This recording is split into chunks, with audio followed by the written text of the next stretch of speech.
Most of the time. He just went to. I don't know. Good timing, Eddie. While they were setting up more chairs, so I was like, Wait till you get to be my age. Baby. he's doing his stupid.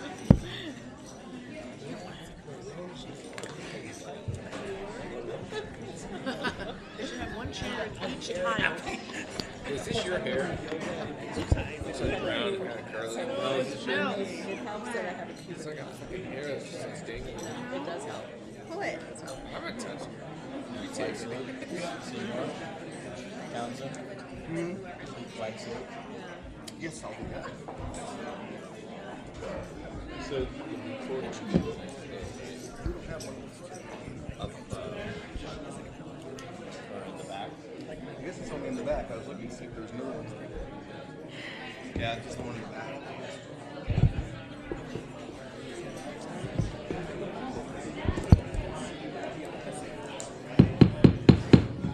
All right, we're a few minutes over 6:30, and we're going to call tonight's meeting of the Tulare County Board of Supervisors. We will begin tonight's meeting with the Pledge of Allegiance, led by Supervisor Townsend, followed by a moment of silence. So if everyone please stand. Salute. Pledge. I pledge allegiance to the flag of the United States of America and to the republic for which it stands, one nation, under God, indivisible, with liberty and justice for all.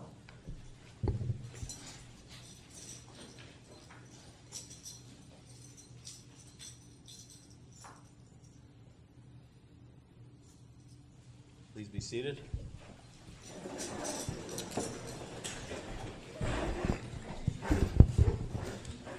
Well, thank you, everyone, for coming out tonight. Really appreciate being up in Springville and being in beautiful District 5.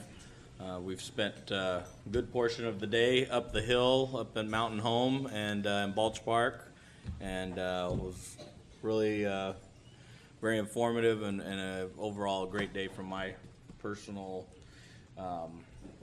experience. So with that, we'll go into item 1, Board of Supervisors matters, and we'll start with Supervisor Shuckwin. Thank you. Again, it's nice to be here in Springville. Actually, it's, I think, my first time I've ever been in Springville and up to Balch Park, so we had a great day. So great hospitality just now at dinner, so thank you very much. I'd just like to share that last Thursday night I spoke at a group, the Tulare Youth Academy. It's a group put on youth leadership class by the Chamber of Commerce, the Agri Center, and the Tulare County Fairgrounds. There's about 25 youth from throughout Tulare County attending that, and I got to talk about being a county supervisor and how much joy that brings me with all of you. Tomorrow we will have our first meeting of our Public Art Committee meeting, and then we'll be talking about and making some selections for some public art that will be going into our Government Plaza, which is on South Mooney Boulevard. So I'm very excited. I hear there was about 20 submissions, so I'm excited to get that going. And then next Tuesday, August 6th at 9 a.m., we will be having a ribbon cutting for the Avenue 280, also known as Caldwell Avenue. The widening project that's been going on there for some time is completed, and so we'll be having a ribbon cutting. And that's all I have, Chairman. Very good. Supervisor Vanderpool. All right, thank you, Mr. Chair. Just to go over a few things. Yesterday, I had the pleasure of attending and representing the board at an event where our Congressman, Devin Nunes, was presented with an award from the United States Chamber of Commerce for his advocacy during his tenure in Congress on behalf of small businesses. So he had a 94% track record of voting in accordance with the United States Chamber of Commerce. I was pretty impressed by that, but I was wondering about the 6% of votes where he voted against the Chamber of Commerce and against the interests of small business. So he was curious as well. He figured he was maybe out of the country or something. Yesterday also had the pleasure of attending and speaking at an event, the ribbon cutting, so to speak, of the largest dairy digester plant in the United States, right here in Pixley. So it's turning manure into power. And it's a pretty incredible project, and you look at the consolidation in the cluster having 14 dairies currently, and then they're going to be reaching across the 99, have fun dealing with Caltrans and the railroad to get access, but they are looking to connect 3 additional dairies to this facility, and I believe, what did they say, Tom? Was it the equivalent of 25,000 cars coming off the road? Something like that. It was just a pretty amazing environmental benefit that we're going to be seeing. Had an opportunity to speak there, and it was really a great event, well attended, even though it started late. On Friday, Dr. Stephen Mitchell Chiropractic in Tulare will be having a 25-year celebration and ribbon cutting at noon at his facility in Tulare at Cross and Blackstone. Congratulations to any business that makes it 25 years in the state of California. Caldwell will have their ribbon cutting, as Supervisor Shucklian mentioned. And then there will be a LAFCO meeting August 7th at the Tulare County Board of Supervisors chambers. That begins at 2 o'clock. And I'm reading out a little bit because we don't have a meeting next week. And the Greater Cahuilla Groundwater Sustainability Agency will be meeting on August 12th at 1 p.m. That's all I have, Mr. Chair, for this evening. Very good. Supervisor Valero? All right. Good evening, everyone.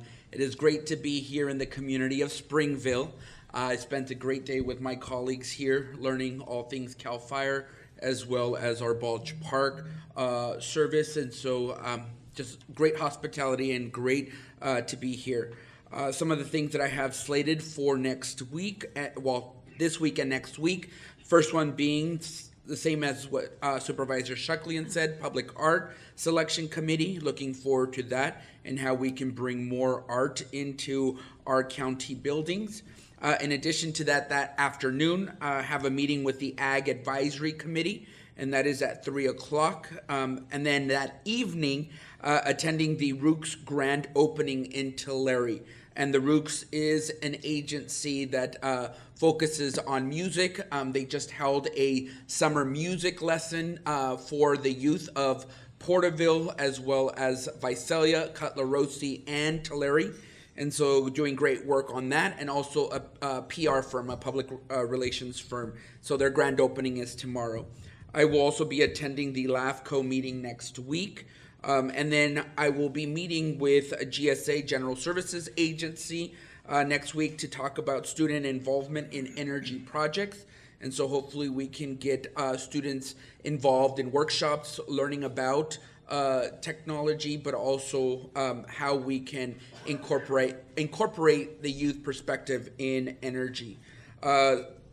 Next, Lily Pond, their RFP request for proposal review will be, as I mentioned, next week as well. And then meeting next week with Visalia Unified for potential ideas in terms of partnership and bringing it to the table. So with that, that's all I have. Thank you. Very good. Supervisor Townsend? Thanks, Mr. Chair, and welcome everybody. Thanks for coming out this evening in the big city of Springville. We appreciate you coming out, and you know, Chairman Crocker and some others in past boards have had the idea of coming out and doing these meetings out in the unincorporated areas of the county at least one time a year, and it's kind of a big production to get all the group to come out, you know, to bring all their stuff. But it really is an opportunity for you to come out. You don't have to go to Visalia on Tuesday at 9 o'clock in the morning. You can come out, you know, after hours and not that far from home. And so hopefully you will enjoy it. I can't promise it'll be really exciting. The guy at the end was asking if we were serving food or alcohol here. I said no. It's a bring your own event strictly. But so thanks for coming out for that. We did have a great time at Mountain Home today. We're all a little bit worn out because we're hiking around a little bit and looking at all the big trees and seeing what was going on up there. But it's very enlightening. If you've never been, I'm sure many of you have been there, but if you don't get a chance, we really have the treasure right here up the road. I mean, 30 minutes up the road and you're there and see some amazing things. This last week on the 24th, had a meeting with the city of Porterville and the people that operate the new Porterville Rescue Mission, just to move on. They've been, really struggling to keep their place open and to get it up to code. And we've been able to help them just kind of coordinate those things, help with the plans a little bit. They've got a new sprinkler system in, and now they're looking at the next things down the road that they need to do. So that's going really well. The city of Porterville is really helping, trying to keep the rescue mission going. And then the community, when they heard there was an issue, has really been stepping up and providing donations and also in-kind donations of some of the construction that needs to happen. So then on the 25th, also met with the Chamber of Commerce in Porterville on their Government Affairs Committee. And so we had a meeting on the 25th, and we're updated from people at the state level, people at the federal level, and then also county and city, things that are going on, and also tribal affairs that are happening all around the table, just talking about things that are of interest to each of us. And so we do that once a month. And on the 26th, just to continue to keep a connection, in District 5, Porterville's about 2/3 of the people in District 5 live in Porterville within the city limits. And so I meet on a monthly basis with the mayor and with the city manager. And so I did that this week just to see about things that we overlap on. The first couple of meetings, when I was new and I wasn't sure, what they did and what we did and how that was to sort of intertwine. And now it's really becoming clear as we move forward. So we're starting to get a lot of good cooperation. And all sides are pretty happy about what's going on there.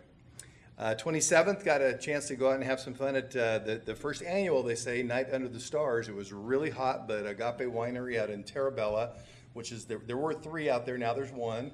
They're using it as sort of an event center. And they just had a really nice time of networking, some real estate people, just talking about things that are going on in the community and how to make it better out there. While they were doing wine tasting and hors d'oeuvres and things. So that was just a lot of fun out there, even though we were all sweating by the time it was over, because that was a hot day. And then I also joined Supervisor Vanderpool out at the Calgren dairy digester facility, where they're taking that methane and putting it back into the natural gas lines. It's really an amazing process that's going on out there. So I was happy to listen to that. And I told Supervisor Vanderpool he did a great job with his speech, especially since he was talking about how overregulated we are in California, when we had the representative from the California Public Utilities Commission sitting right there in the front row. And then he told me, yeah, he did that on purpose. So I was proud of him for that. Yeah, she was looking at me nodding along the whole Yeah, time. nodding When I and said smiling. that, she stopped looking at me. Yeah, it was all over. Anyway, that's what I've had going on. Thank you, Chairman. Thank you, Supervisor. Supervisor Valero, you have something to add? Yes, just wanted to give a quick kudos to Fire Chief Norman as well as Sheriff Bedreau. As you may know, the Young Leaders Academy will be concluding tomorrow, but they were able to give a tour of their headquarters to our young leaders that will be graduating tomorrow. So thank you for doing that. Very good. A few things I want to touch on from last week.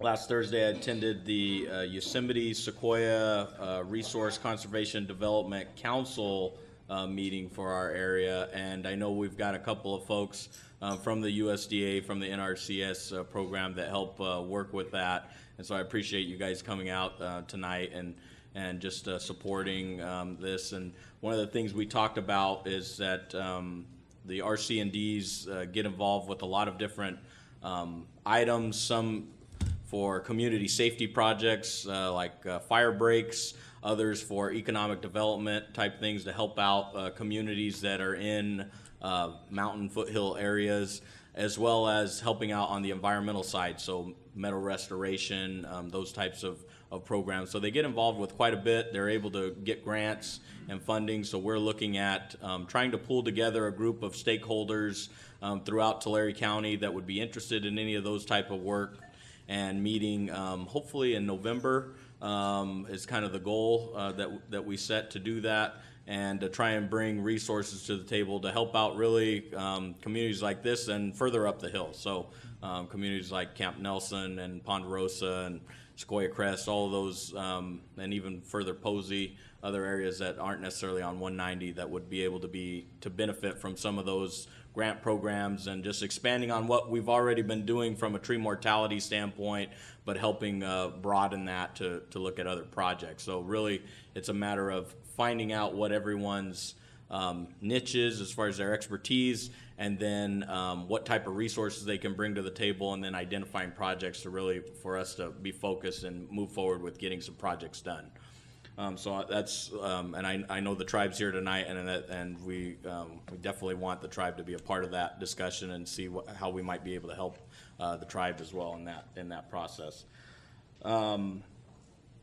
Last Friday, I had several meetings, a couple of meetings with Bill Lyons, who's the governor's ag liaison. It was a newly created position for Governor Newsom that he created to try and get Bill Lyons into his administration. Bill Lyons was a former Secretary of Food and Ag during the Davis administration, so in the early 2000s, late 90s. And so we talked a lot about water issues, water policies, specifically about SGMA, Sustainable Groundwater Management Act, as well as an effort to create a state water resiliency plan, and what that means for our region in the San Joaquin Valley, and how we can incorporate and what our needs are into that plan. I also met with Assemblyman Adam Gray, who's an assemblyman from the Merced area. He was in our area, and talking about water, talking about how they have some unique challenges in Merced Stanislaus area, but ultimately we're all in the same boat. We all need the water here. We don't need to ship water down river. We need to be able to make sure that we're utilizing them for our farms and for our communities. And so having a united voice from a regional standpoint was really critical as part of that. Yesterday, again, sticking with the theme of water, there was a group of us that met with the chairwoman of Metropolitan Water District. Metropolitan Water District purveys water for almost all of Southern California. So Los Angeles, San Diego, Orange County, good portions of Riverside and San Bernardino counties. I think they have over 20 million people that they serve through Metropolitan Water District, and purveying their water. And again, the point of the meeting was really to talk about how we can work together on different fronts. SB1 was one where we talked about how we need to find a fix for SB1, amend it, and or get rid of SB1. SB1 is looking to change the way that the Delta pumps operate as one aspect of that, and that would be detrimental for our communities and our farms if that were to pass in the California legislature. So that was something that we've talked about specifically, as well as, again, just making sure that we're on the same page when it comes to the governor's water resilient plan when that moves forward in the upcoming months. Then I think the only other thing that I want to mention moving forward is that the San Joaquin Valley Insurance Authority, which several of us serve on, there's a committee meeting reviewing the JPA and just looking to update some of the language and review that, and some of the things that weren't initially figured out when it was created, but just working on that and then coming together with some recommendations for the full board, and that's on August 8th. The last part I just want to touch on a little bit more about the Mountain Home trip that we took today. Really the focus is that Cal Fire Jim Krall talked with us about what his vision and his intention for Mountain Home. I think he's got some great points. We looked at how the feds are looking to revisit some of the management plans of Sequoia National Forest, and some of the impacts that would be. We also just looked at best practices that they're establishing there, how the alder fire last year impacted their operations when there was what was in a wilderness area, soon got up to their managed forest area, and what that meant from a timber sale. We learned about other things and some of his expansion plans. He's got some good ideas to help try and manage additional lands, and what the benefits would be for our local communities if he's able to achieve that. So all in all, very good. We also got to see a local, or not a local, but there's a film shoot up at Balch Park right now going on. They're filming a music video for someone I've never heard of, but maybe others have heard of the individual, and so that's something that just happy to see that our county is working towards from the Film Commission side and the tourism side to make sure that we're getting people up the hill and showcasing our beautiful county. We know that we've got a great treasure, and so as more people interact with that, I think that's not only beneficial for the local businesses and the community, but just beneficial for our county as a whole. So all in all, very good. Her name is Lindsay Sterling. She's a violinist. She's been on America's Got Talent and some other shows, so she got a YouTube channel. Check it out. There you go. There you There's go. a nice plug. There you go. I don't know her. I don't know I either, don't get but any we money. met her. I don't we get met any her today. commission So or that's anything, right. but we met her today. She had a so. crossbow violin. Yeah, I it don't was know what pretty that awesome. was. It's interesting. So all very good. So I appreciate staff for putting that together. I know it's in addition to putting together a meeting like that, the tour, there's some effort, and so I just appreciate those of you that helped with that. So with that, we will move on to item 2 and present a proclamation to recognize the Porterville Neptunites on their Central Valley Regional Championships. I believe Supervisor Townsend has a proclamation for you. Yeah, and I want to meet Coach Evan Thomas and also any other coaches and board members if you want, come on up here and we'll do it up there. And after that, we'll have the rest of the swim team come up too.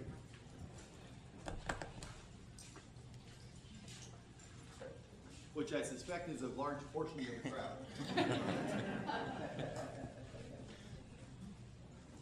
All right. Well, what this group has done, these are coaches, parents, board members, what the group has done, and we're going to call it for the photo op in just a minute, is that they've won a Valley Championship for the first time for the Porterville Neptunites.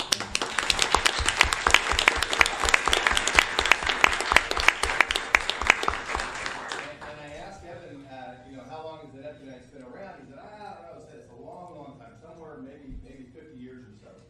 And well, then I kind of went back in my own memory banks and, well, guess what? I think I swam for the Porterville Neptunites. So it's been longer than that. That's what I was going to say. It might have been just a little longer, because I think I was about 7, and I think that was about 50 years ago. I think it had been around for a little while before that. So maybe a little upwards of 50 years. But really proud that the group went up and has swam around the valley and done such a great job, and then ended up at Toll House and put together all these points. So that's great. So I'm going to read a proclamation and then present that to you. Let me get up here on microphone. There we go. Okay, so this is a proclamation recognizing the Porterville Neptunites on their 2019 Central Valley Recreational Swim League Championship. Whereas the Central Valley Recreational Swim League, or the CVRSL, is made up of 22 teams from cities and towns throughout the Central Valley, from Coalinga to Toll House to Porterville. And whereas the CVRSL's objective is to educate, instruct, and train all individuals 18 years and younger for the purpose of developing and improving their capabilities in the sport of swimming. And whereas the Porterville Neptunites are made up of swimmers of all ages, ranging from 4 to 18, under the direction of head coach Evan Thomas. And whereas the CVRSL All-Star Finals were held on July 20th, 2019 at Sierra High School in Toll House, California. And whereas with an overall team score of 1,415.33 points, this is the first time in their team history that the Porterville Neptunites swim team have won the CVRSL All-Star Finals. Now therefore be it resolved that the Tulare County Board of Supervisors does hereby recognize the Porterville Neptunites swim team on their 2019 Central Valley Recreational Swim League Championships and congratulates all the swimmers and coaches on their accomplishments this season, July 30th, 2019, and it's signed by Chairman Kyler Crocker, by Supervisor Pete Vanderpool, by Supervisor Amy Sheklian, Supervisor Eddie Valero, and Supervisor Dennis Townsend. Congratulations.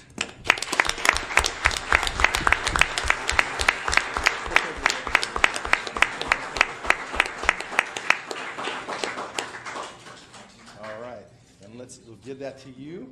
And then if we could have all the swimmers come on up. Actually, can you guys come up here and face out to the crowd so they can see you? Carrie.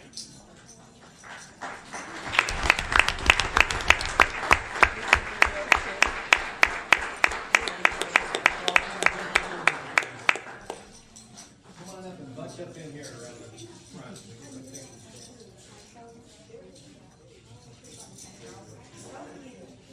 Okay, I'm gonna have everyone go to your right.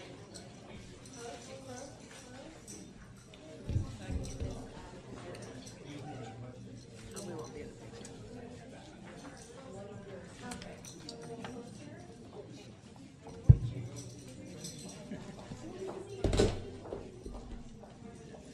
Okay, everybody look to the side, see over this way.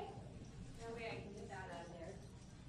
All right, everybody look. 1, 2, 3. We'll do another one. Now everyone hold up number 1 since you're the champ.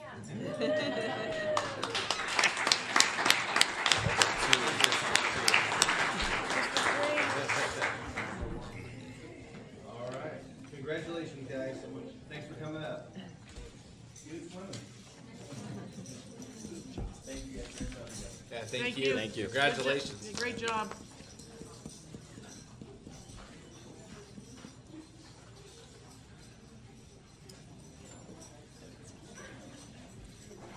Very good. Thanks for coming out tonight.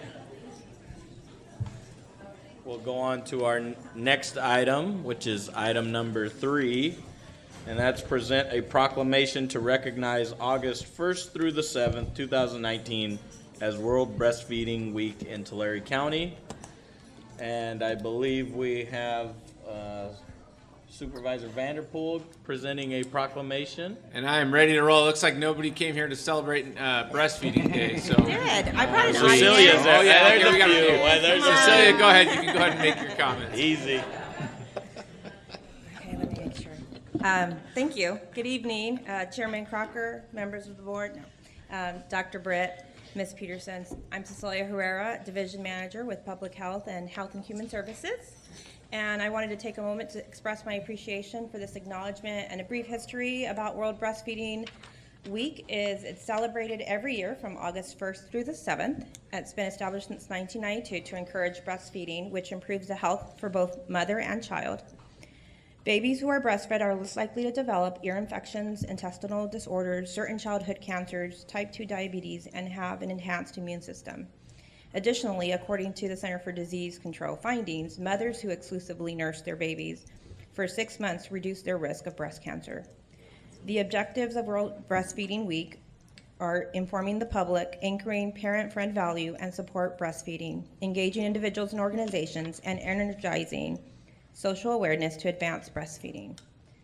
During World Breastfeeding Week, our Tulare County Women, Infant, and Children Program, also referred to as WIC, will be offering breastfeeding education and awareness activities that will be hosted within the WIC locations throughout the county.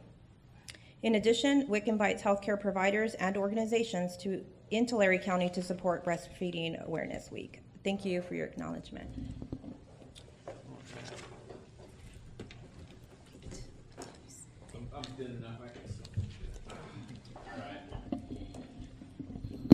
All right, so we were visiting about this, and I was wondering why I got the privilege of presenting this proclamation, and I looked across at my colleagues, and I do realize I'm a product of breastfeeding.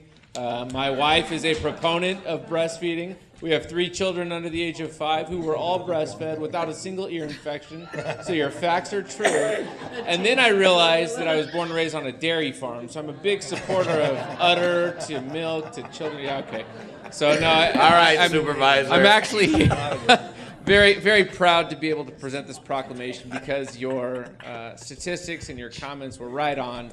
The awareness about breastfeeding and the benefits that it provides cannot be understated. So really spreading the knowledge and awareness to those who may not know the benefits is absolutely critical. So I do appreciate the effort that the Public Health Department and HHSA undertakes to make sure that we do maximize the awareness in our community. And I'm here today to present this proclamation recognizing August 1st through the 7th, 2019 as World Breastfeeding Week in Tulare County.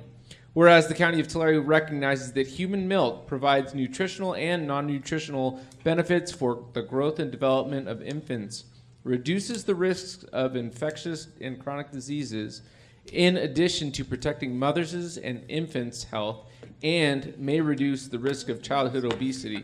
My kids aren't obese either, so that's a good thing. And whereas the County of Tulare promotes and supports breastfeeding as the best source of infant nutrition through programs such as the Special Supplemental Nutrition Program for Women, Infants and Children, WIC, and other nutrition assistance programs, and maternal, child, adolescent health, MCAH programs. And whereas WIC joins health organizations and breastfeeding advocates worldwide in celebrating World Breastfeeding Week from August 1st through August 7th, 2019 of each year to collaboratively raise awareness of the numerous benefits of breastfeeding, to strengthen individual, family, and community support for breastfeeding, to further strategies that promote breastfeeding practices, and to support breastfeeding rates in Tulare County. That's the most I've ever said the word breastfeeding, like all in a sentence. That's pretty amazing. And it's appropriate for this week, right? Now, therefore, be it resolved that the Tulare County Board of Supervisors does hereby recognize the week of August 1st through 7th, 2019, as World Breastfeeding Week in Tulare County. The board calls upon all residents to recognize the health benefits that breastfeeding practices play in the health and well-being of all Tulare County residents. Signed by Kyler Crocker, Pete Vanderpool, Amy Shucklian, Eddie Valero, Dennis Townsend. Thank you, Cecilia. Absolutely. And anyone else who celebrates breastfeeding, please come up here and join us.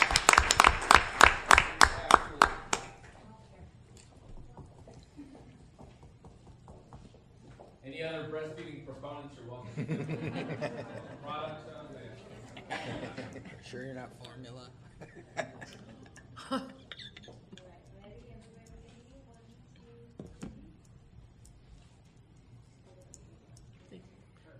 Pete got one of those tainted formula batches.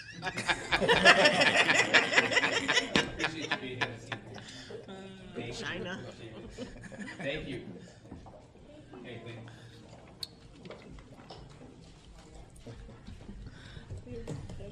What's that? It's been a long day. That's right. Thank you very much. Our next item is item 4, presentation and update from the Mighty 190 Committee. I believe we have Mr. Jason Ridenour. No? No? No? Okay. All right. My notes are wrong. Very good. Oh, what's that's more more important? I mean, come on. It's all right. We like you better, Debbie. Good evening, Chairman Crocker. It's good to see you. Good to see you. Good to see all the members of the board here. And thank you for the evening opportunity. I think this is awesome, for saving a drive all the way from Camp Nelson, on a Tuesday morning. That's cool. My name's Deborah Unser. This is Kathy Capone, and we are representatives of the Mighty 190 South County Tourism Committee. And let me see if I can figure out how to do this. Yes? Arrows. I'm hitting the arrow. Okay. I'll just do it for you. Okay, thank you. We'll just update you. The Mighty 190 is a local promotion and tourism collaboration to promote the natural amenities and communities located in southeastern Tulare County along State Route 190.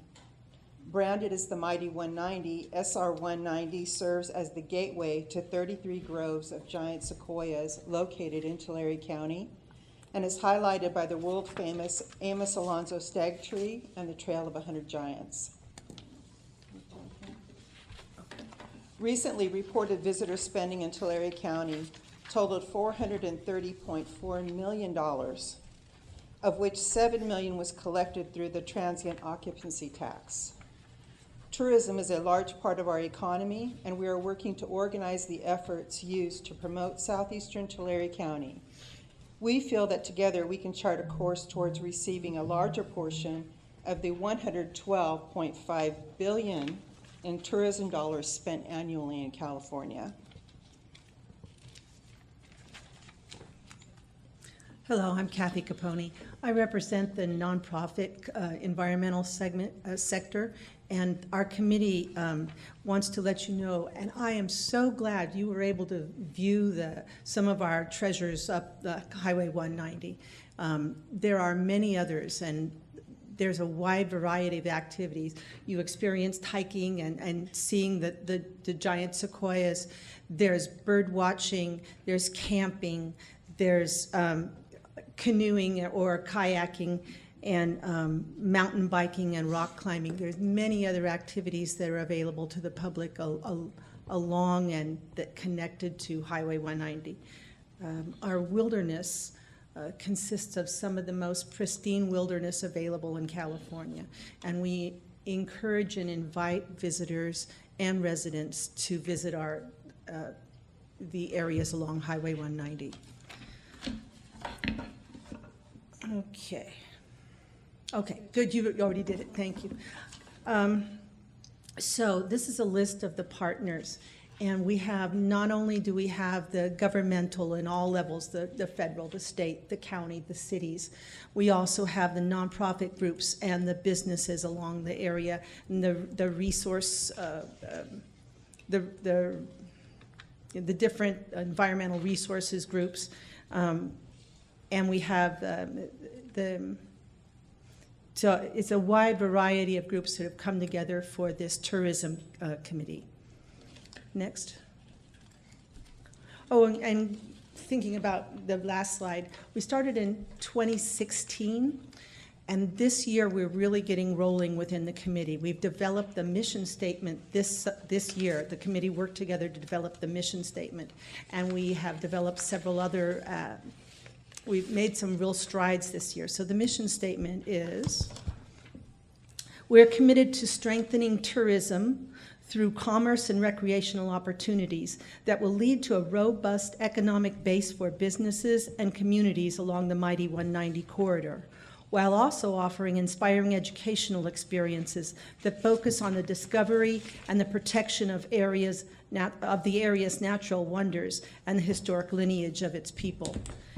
So you know that mission statements take a lot of work to put together, and we really worked on this, and we appreciate that the committee has evolved from its beginnings, where the committee began as a way to increase the length of snow removal along Highway 190 to give the public more access to the natural area, to now we are doing more and more.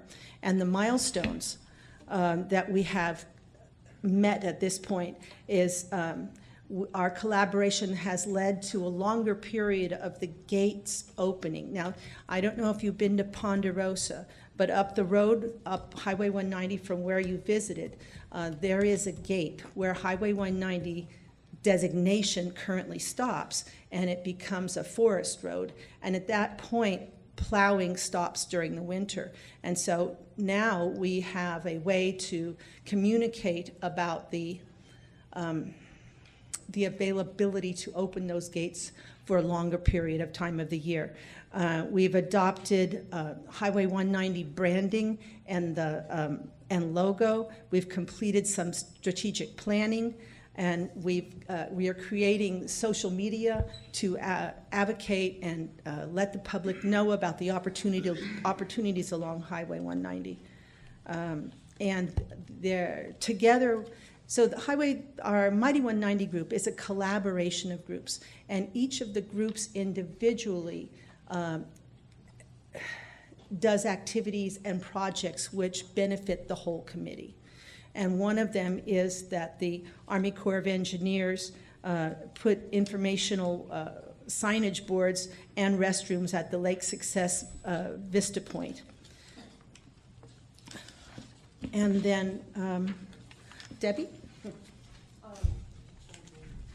A lot of things we did included strategic planning and development of the Mighty 190 brands, logos, website, domain, social media accounts.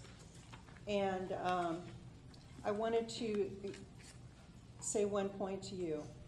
In the conversations I had with independent business people along 190, when you kept those gates open longer, most of them, all of them, saw a 100 to 150% increase in their revenue. That's huge. That's huge. So thank you for doing that. In conclusion, we want to thank you for our help with the logo. You as supervisors did that for us, hope you know. And we look forward to working with you a little bit farther on other partnerships. And we appreciate your help. Thank you. And we're available for questions if you choose. Thank you. Thank you. Any questions or members of the board?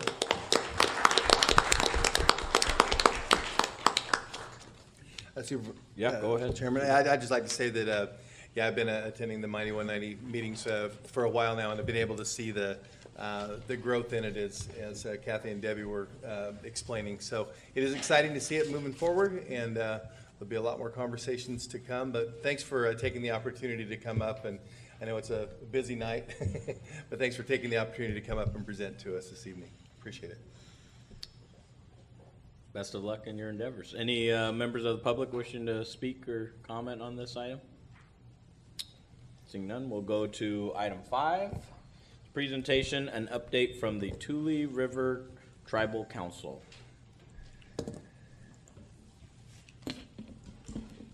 Good evening, Chairman. Good evening, members of the board. My name is Zachary Janoko. If you guys don't know who I am the treasurer for the Tule River Tribal Council.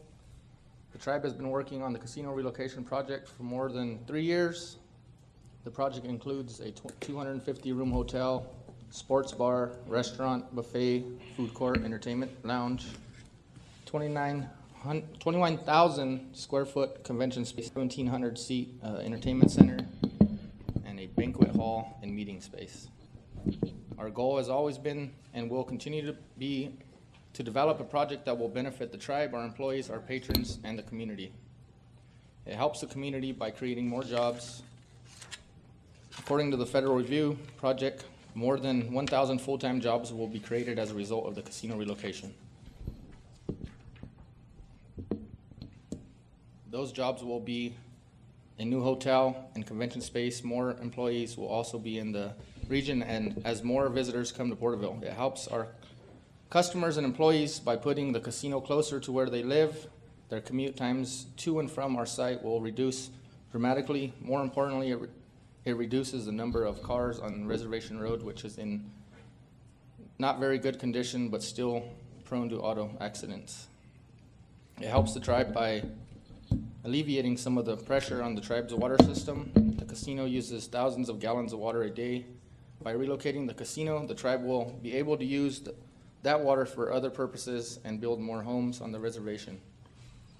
The tribe is also committed to helping out the community. We will be building a fire station at the new casino relocation site, provide aid to the casino and the outlying areas. We are looking at the net zero impact on the Porterville's water by partnering with the city on a tertiary plant. In fact, the city of Porterville is looking to approve a new agreement including the water treatment facility tonight. Meanwhile, the federal government is completing its review of the casino relocation. Should the federal government approve the project, we need the approval of Governor Newsom, which he has a year to do. Well, we're gonna go knock on the door hopefully in the next couple weeks. If everything else goes well, we hope to start construction to the casino within the next year. In the meantime, the tribe is working with the Porterville City and the county and the state to address potential mitigations such as roadways, improvements, and public safety. Like we said at the beginning, our goal is to develop and relocate the casino and hotel. That is a win-win for the tribe and the community. Thank you for your time. Thanks for being here. I have some little handouts of kind of premature still. We didn't want to spend a bunch of money on drawings if it wasn't going to go through. Right. So, but here's the rough Thanks, Zachary. mission approach. Yeah. I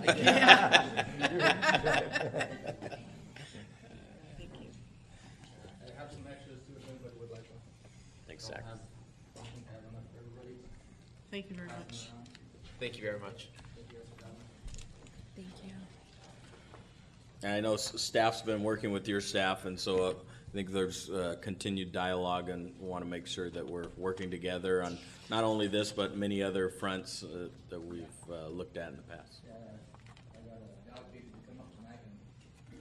Everybody else is down Drew at the the short city. straw. Right. Everybody's down at the city. so Everyone's in Porterville. We get it. That's you all know. right. It's closer to home this way. That's anyways. right. Well, we're a more fun bunch. Thanks for coming, Zachary. Appreciate it. Amy just wants to make sure there's a poker room. High limits. I'll play too. Yeah, okay. Any comments from the board?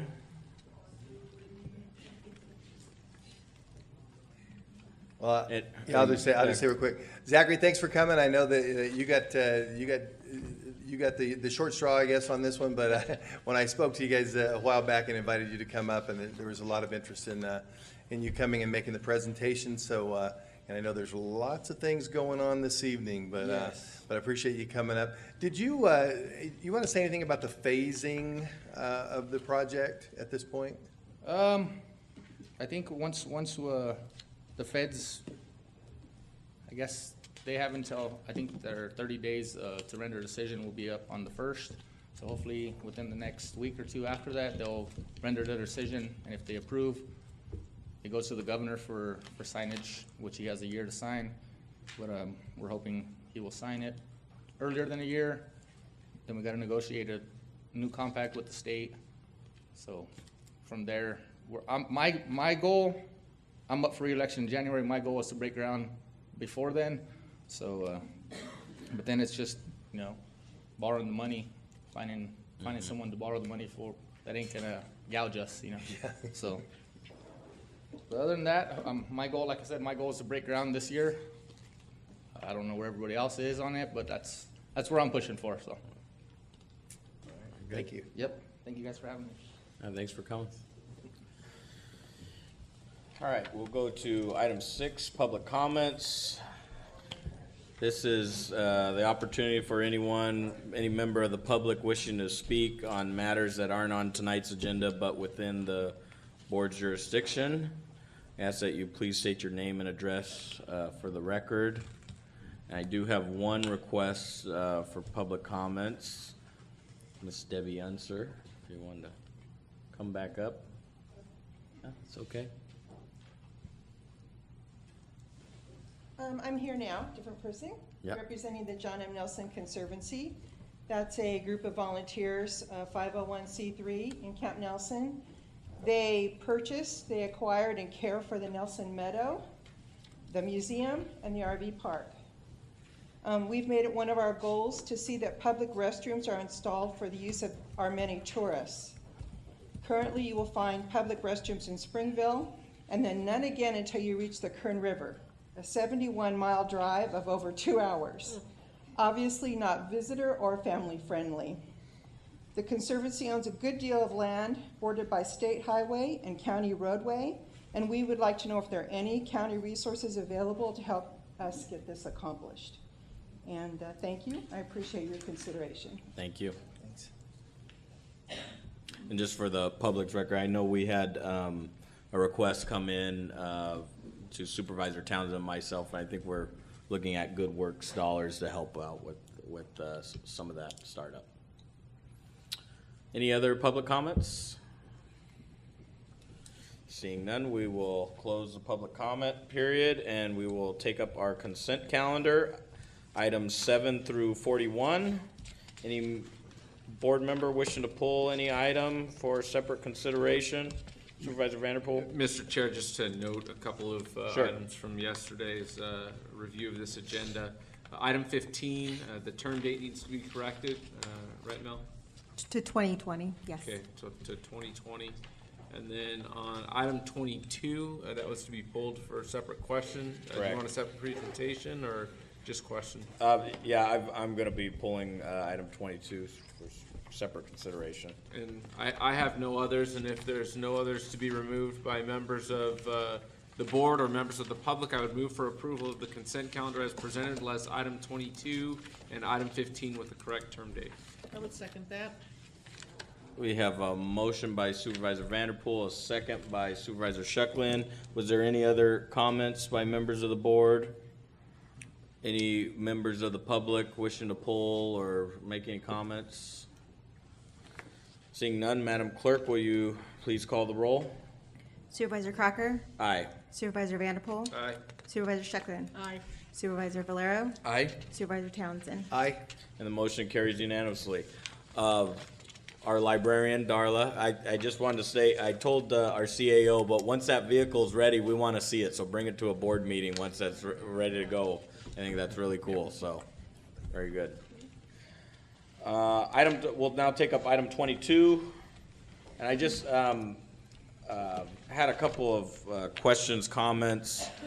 One, I recognize that costs are very high in this field. We're talking about 24-hour care of individuals, but we're also looking at $340,000 per client, and so based on the contract, are these mandated services that we have to provide individuals that meet this criteria? So yes. Yes. Yes.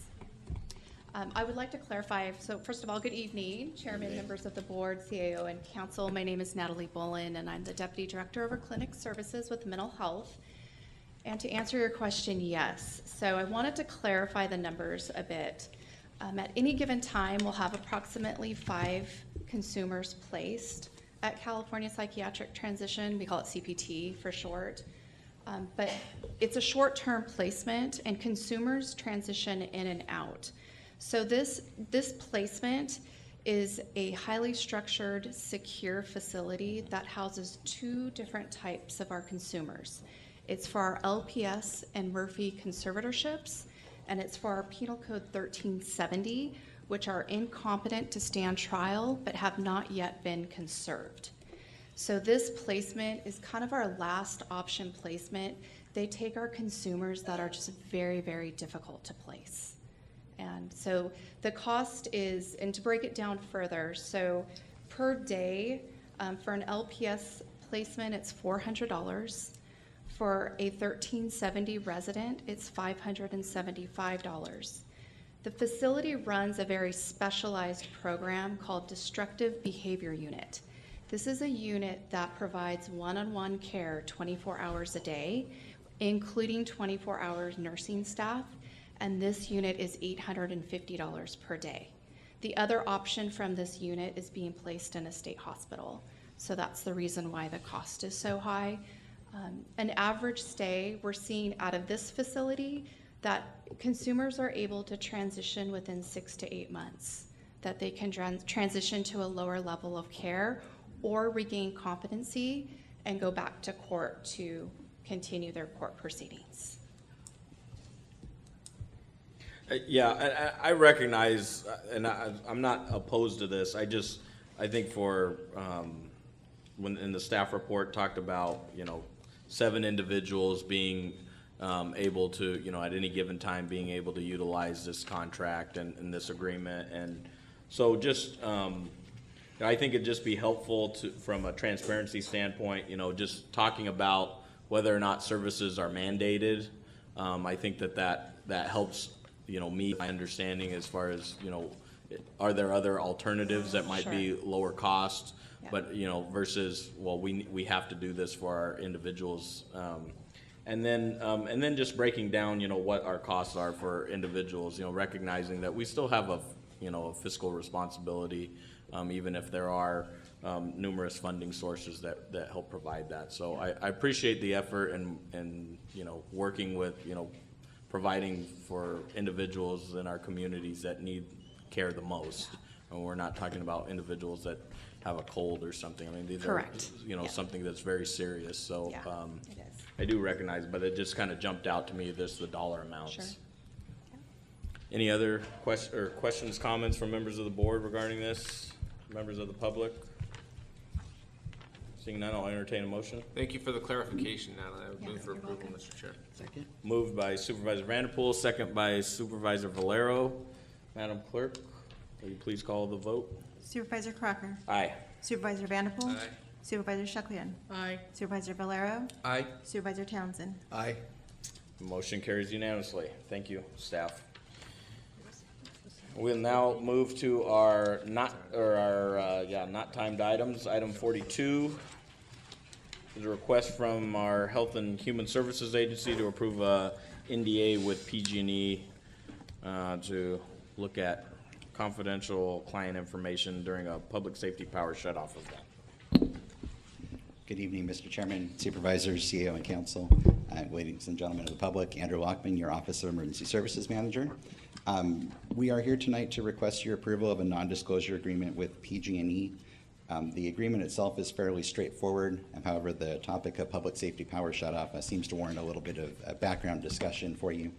I'm going to try to go through this briefly, as I know you've had a long day, although I've never been accused of brevity. I will do my best to change my track record here. So briefly, we'd like to give you some definitions and criteria around public safety power shutoff, talk very briefly about the history of the practice, talk about our threat here in Tulare County, talk about some of the current response actions that the county has taken, request your approval of the non-disclosure agreement. We do have representatives from both PG&E and Southern California Edison here this evening. If they'd like to make any comments, if I misstate anything on their behalf, they have the opportunity to correct that and answer any questions that you may have for them. So public safety power shutoff, you've probably heard quite a bit about. This is the proactive de-energization of electrical circuits that is used in high fire risk areas throughout the state as a method of last resort, and the intent is to mitigate the risk of wildfire being ignited by electrical infrastructure. I'm sure you're all aware of the litigation and the regulatory climate right now. I will save any comments you'd like to make for you on that front, but understanding that there is quite a bit of activity on this front at this time. The definition of high fire risk areas that I mentioned a moment ago, there's 3 risk levels. Tier 1 is defined as the tree mortality high hazard zones as defined by CAL FIRE and the Forest Service. Tier 2 in this context has been defined as the California Public Utilities Commission's elevated wildfire risk zone, and Tier 3 is the one that we're most focused on, which is the extreme wildfire risk zones. So of probably most interest to everyone is the map. We'll give you a little bit of a vision test here this evening. Just to give an audio description of this map, you can see the PG&E service territory on the north end of the county and coming in the southwest corner of the county, the rest being Edison territory. The hashed area that predominates the foothills and mountains is the Tier 2 high hazard zone in Tulare County. And there's a very small little pyramid looking thing on the south border of the county, about 2/3 of the way to the eastern border of the county. That is Tulare County's only area of Tier 3 hazard at this time. It is important to note that these are the areas where a hazard might occur, and I'll define the hazard here for you in a moment. This does not mean that public safety power shutoffs would be confined to the Tier 2 or Tier 3 area. They would be implemented on any circuits going to or through these areas. So there is potential for public safety power shutoffs if we're just talking about the Tier 3 area, the south portion of the county, to impact parts of the Tier 2 area. And at such time, if a PSPS was implemented in the Tier 2 area, it could potentially affect down into the valley floor and into the cities. So I encourage you to view this as a map of where the hazardous conditions might occur and not necessarily where the public safety power shutoffs might occur. Our utility representatives can tell you more about their efforts. I believe many of you have attended the community meetings already, but talking about how they would cut circuits into sections to try to mitigate the outage to a much smaller area beyond the area that would actually be affected by the conditions. I'll pause here for a second on the map in case there's any questions on this. Okay, moving forward, the criteria for a public safety power shutoff is generally consist of a red flag warning from the National Weather Service. Without going into exact details, suffice it to say it's conditions of high temperatures, low humidity, high peak and sustained winds, and that is combined with high fuel volume and low fuel moisture on the ground in the vicinity of the utility infrastructure. So bad conditions for fire growth where we would not want a fire to start. Our threat here in Tulare County, as you saw on the map, is fairly minimal. We don't have these red flag conditions very often, and we don't have them in the Tier 3 areas. It is unclear to us at this time if or when public safety power shutoffs would be called for in the Tier 2 areas. However, we felt it prudent to take advantage of the momentum, the conversation on this topic right now, and be prepared even if we don't think this would be a significant threat to us. I would much rather be prepared for something that doesn't happen than vice versa. So as far as the implementation process for a public safety power shutoff, the utilities will ideally give, they'll monitor the forecast beyond 72 hours in advance. They'll ideally give notice 48 to 72 hours in advance of an event to local government. That is a goal that has not always happened. There was an event where even the Weather Service was caught by surprise by something 36 hours in advance. But the ideal timeline here that has worked most of the time is 48 to 72 hours. So local governments would be notified of that. The public would begin receiving notifications at approximately 48 hours before, 24 hours before, immediately before the shutoff and after restoration, in case they've left their homes, to let them know that the power is back on. The good news is we've seen several of these come in as a watch, and hey, we're contemplating doing a public safety power shutoff, and they have been aborted because the conditions approved. So it is key to note that we may start down this road and turn around and not actually have a public safety power shutoff, which is frankly the best case scenario. So some possible impacts here. I think we're all familiar with what a power outage in our home looks like. Some of the things that we're most concerned about are individuals who are power dependent on medical equipment, such as ventilators, if they have refrigerated medication. There could also be significant food spoilage depending on the duration of the outage. We're also concerned about communications infrastructure on wired or wireless systems, including our own public safety systems. Data as well as internet, which could affect GPS navigation, point of sale systems, inventory systems. We all probably recall the Target outage they had a few weeks ago where they couldn't sell anything for several days. So there's a lot of potential impacts here that folks may not be thinking about. There's other utilities could be impacted. As we know, many of our folks are on private wells. Our rural water systems rely on power. In a lot of cases, there's not a lot of storage or backup generation capacity to keep those wells running. The same is true to an extent on the natural gas front, although I'm sure that's probably not a hazard. And then also wastewater, as you are probably aware, treatment plants need to continue to operate or we could have some problems there, pumps, lift stations, et cetera. Business disruptions, obviously there's an economic impact there. School closures, if schools don't have power, students aren't going to school, parents have to stay home. We have a kind of a cascading impact through the economy. There's also potential for significant transportation delays as streetlights, traffic signals, et cetera, are down. So at this point, county staff are participating in planning meetings and community meetings with both utilities. At this point, we have also drafted a plan and promulgated it around to other county departments. We're still in that review period. We've received a few points of feedback thus far, and they've been very good feedback. They're helping refine the plan, and we're making sure to really take a 360-degree look at this.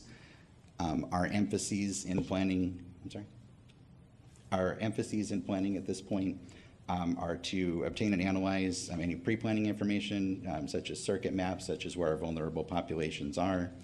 Obtaining access to that information through internal means as well as working with our utilities to ensure that the county is ready to respond and address the needs of those who may not be able to care for themselves. And we're incorporating vulnerable population service providers, so reaching out beyond just county clients and making sure that we're picking up the community groups, the hospice providers, the home health providers, the entire array of safety net services, and making sure that they are aware of what's going on so they can be reaching out to their clients as well. Specific to the agreement in front of you this evening, PG&E is willing to share information regarding their medical baseline clients, those that are medically power dependent. Again, they will be doing their own outreach. However, if there's individuals that they are unable to reach, they could provide us that information, specifically name, address, and potentially some information about why we would need to reach out to this individual. We would like the ability to receive that information so again that we can provide the highest level of service to our community and ensure that there's no preventable injuries or even deaths as a result of a plant power outage. So we feel it's prudent to be in a position to be able to receive that information from PG&E. We would be obligated not to disclose that information or use it for any other purpose other than responding to a public safety power shutoff. And it is important to note that we would only receive customer information on these vulnerable populations and at the time of a disaster. So to be very transparent, this is not the county is getting everybody who has an electric bill, name, address, phone number, social security number, children's names, so on and so forth. It's a very finite set of information and only under emergency circumstances. We're having the same conversation with Southern California Edison. They're evaluating whether or not an agreement would be needed, and if so, we will bring that item to you. So the request in front of you, as written in the agenda item, to approve the non-disclosure agreement effective upon PG&E signing with an open-ended term and authorize the chairman to sign. With that, I will conclude my remarks and invite PG&E Erica Cabrera to make any additional comments, followed by Brian Thoburn from Southern California Edison, unless the board has any questions for me prior to Erica. Very good. Thank you. Thank you, Andrew. Good evening, Chairman and Board. I'm Erica Cabrera, Public Affairs Representative for PG&E. Thank you for having me here this evening, reviewing the non-disclosure agreement. We provided a briefing to county staff back in April. We've had a workshop with first responders, and I've worked with Mr. Lockman on getting the agreement before your board. If you have any specific questions regarding our public safety power shutoff program, I'm happy to answer that around the criteria that we will be evaluating before determining if we would be enacting one of those events. Any questions for Erica? Thanks for being here. Did you have to work with Kyler?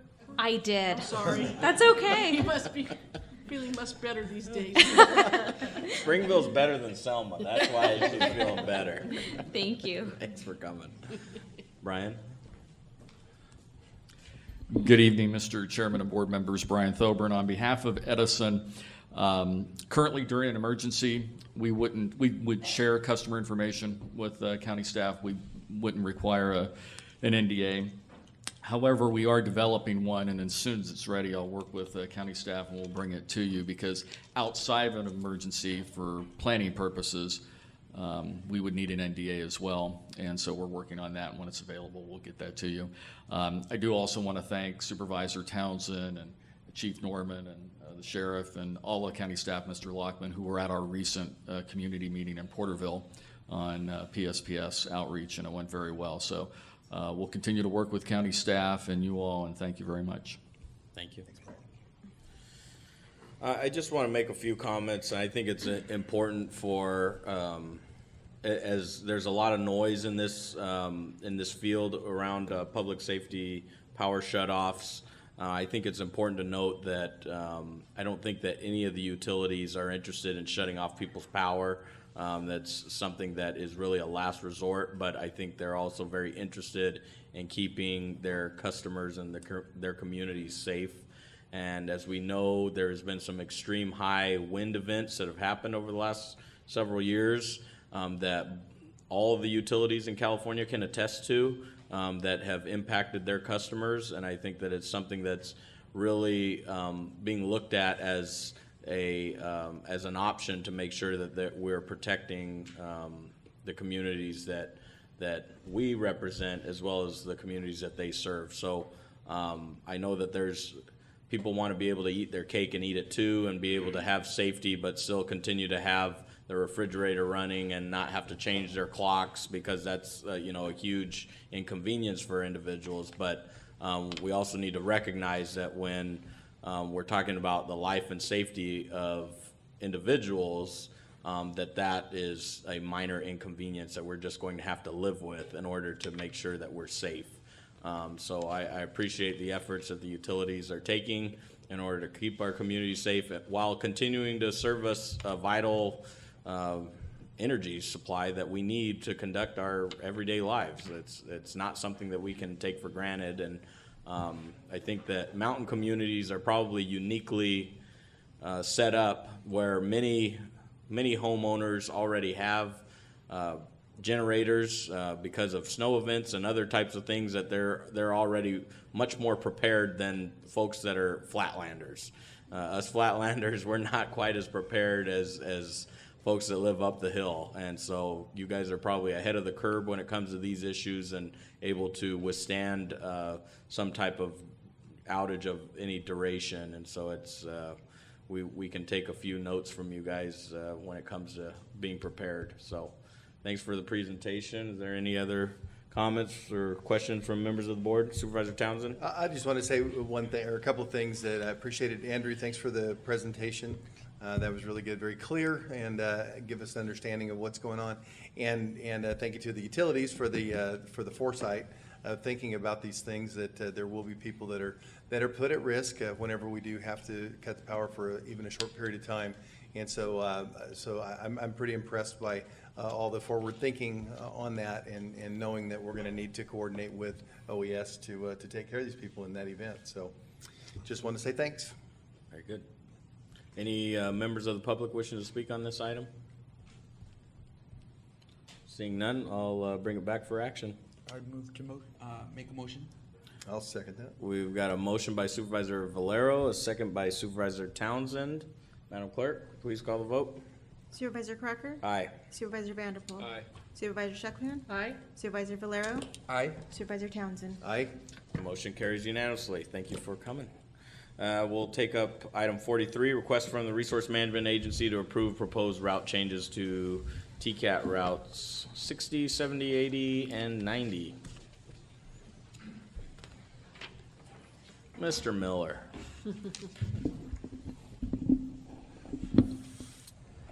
Good evening, Mr. Chairman, Supervisors, CIO, County Council, and hi, Melinda. How are you doing?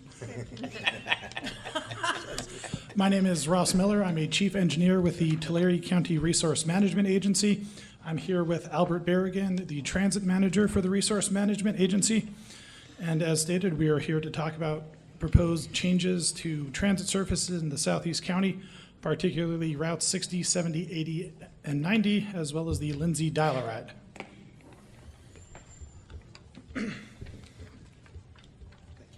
My name is Alberto Berrigan. Thank you for having me here. Our TCAT provides many services to the community and to the county of Tulare, and this is our mission statement. Tulare County Area Transit provides customer-focused, safe, friendly, clean, reliable, cost-effective public transit service, which increases access and mobility for all, reduces congestion, and improves the environment while supporting economic development. This is a map of our system.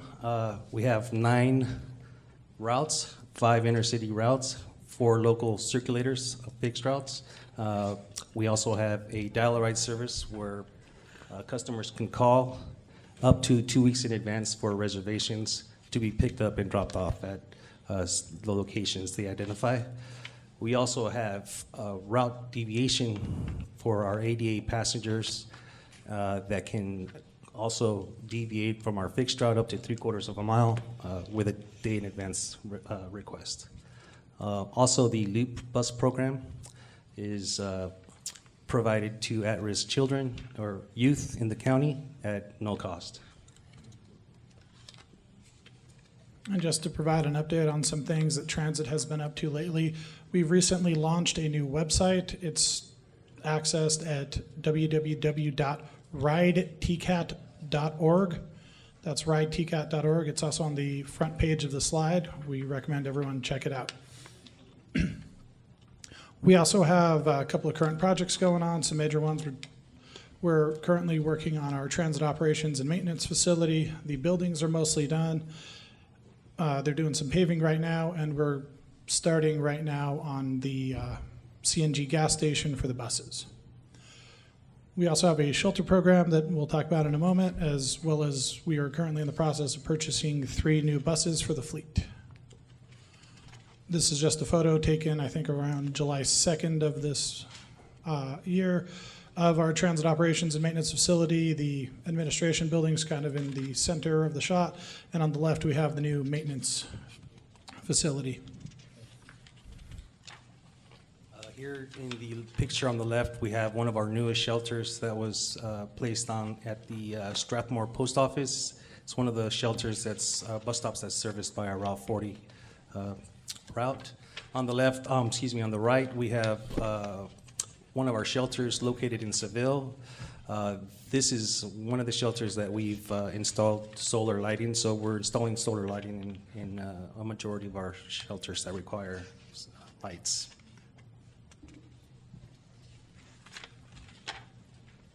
Here in this picture, we have the new South County Detention Center. We had our friends at the Sheriff Department reach out to us and inquired about service being provided to this new facility, and that's what we're trying to accomplish.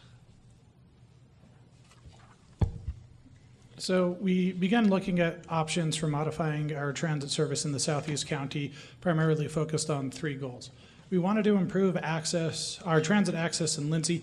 We were focused primarily on the dial-a-ride service there, kind of getting the most use we could out of that bus that's there.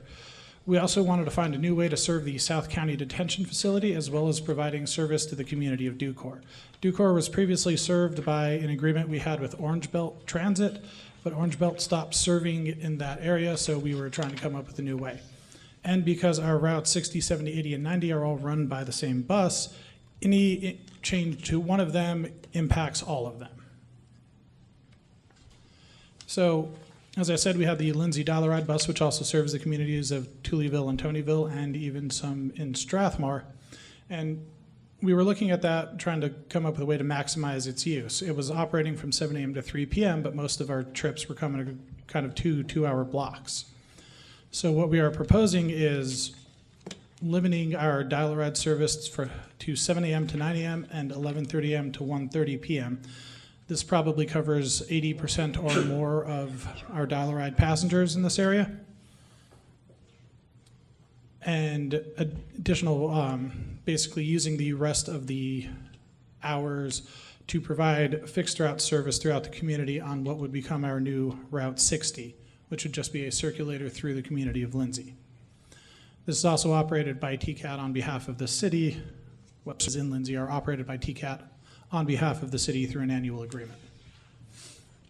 So the new bus would provide 4 loops through the city during the morning and 3 more loops through the city in the afternoon.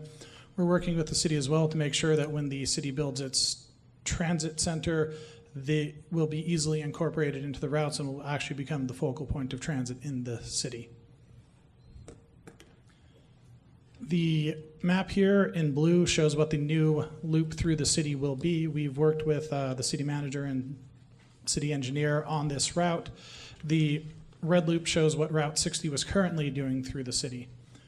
We're not going as far east as we used to in order to avoid traffic caused by the school and to expedite things, and we've extended further south to be closer to City Hall, as well as a lot of multifamily housing towards the south end of the city. So it just will run on the perimeter of this, like it shows here? It's kind of running through the perimeter of the city, but it is kind of east-west bisecting the city. Okay. It will connect with Route 40, which is the Visalia to Porterville route at the Lindsay McDonald's. Ultimately, we'll move that connection to the transit center when that's built. Yeah. Okay. As I mentioned, there's a ripple effect. So the new Route 60 we're proposing is using the dial-a-ride bus. We would stop service in Lindsay through the old Route 60, which is being combined with Route 90, which I'll return to in a moment. Route 70, which is the route that serves right down the street here at Sequoia Dawn, all the way through Porterville, will just have a new schedule. Times are being shifted by up to a half an hour.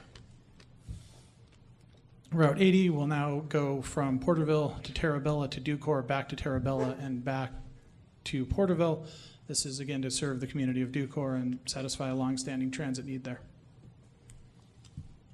This map just kind of shows the actual drop-off. So it's going to pass through Terabella, have one stop, go to Ducor, and then kind of do the circulating loop through Terabella and back to Porterville. And Route 90, I mentioned we were combining with what used to be Route 60. This is kind of a catch-all route for a lot of circulation in this area. It will go from Porterville, go through Poplar and Cotton Center, a new route through Woodville to go to the new to the relocated medical clinic. We'll have a new stop in Strathmore. It will connect in Lindsay at the McDonald's there. before ultimately making it back to Porterville, and this has added the South County Detention Facility as well. This is just kind of a map just to summarize the real changes there, as well as highlight that Route 60 is now being just the Lindsay Circulator, and Route 90 is covering the rest of this area. This slide shows the outreach that was done to get this project going. We did some route testing with MV Transit in May. We met with Mr. Tree at Porterville Transit, coordinating our schedules. Met with Mr. Camarena with City of Lindsay in May also, and in July. In June, we went to visit the senior centers in Lindsay, Porterville, and also went to the Sequoia Dawn apartment complex here to do as much outreach as possible, and also did some on-bus outreach several days in June, trying to, again, reach as many passengers as possible that use the service. Postings were done in buses, shelters, transit centers, libraries. So just to cover the additional cost, because Route 60, 70, 80, and 90 are being slightly rerouted, the total mileage and hours and fuel use comes out to basically a wash. It's pretty much all covered because of the lack of service to Lindsay, or the fact that the Lindsay loop is now being covered by the other bus. The new Route 60, because our hours of bus usage were already covered, it was going to be about $8,000 to $10,000 per year of additional costs, most of which, actually all of which will be covered by the City of Lindsay under our annual transit agreement. So just a quick summary of the changes. Lindsay Dollar Ride hours will just be from 7 to 9 a.m., as well as 11:30 to 1:30 p.m. Route 60 will provide the new loop service throughout the City of Lindsay. Route 80 will provide the service to Decorah. Route 90 is the combination of the old Route 60 and 90 with the stops at South County Detention Facility and Strathmore, the new stops in Woodville. And all of the buses will have a new schedule with time shifted by up to a half an hour. With that, the requests will be to approve the Lindsay Dollar Ride changes, approve the changes to routes 60, 70, 80, and 90, as well as authorize the Resource Management Agency Director or his designee to implement these changes. With that, are there any questions? Any questions for staff? Any questions from any members of the public?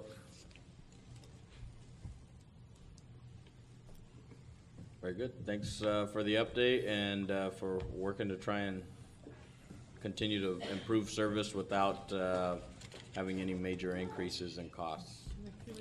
Thank you for your time, everyone. Yep. Thank you. Action. This is action item. Yeah, I make a motion. We have a motion by Supervisor Valero, a second by Supervisor Shucklian. Madam Clerk, please call the roll. Supervisor Crocker. Aye. Supervisor Vanderpool. Aye.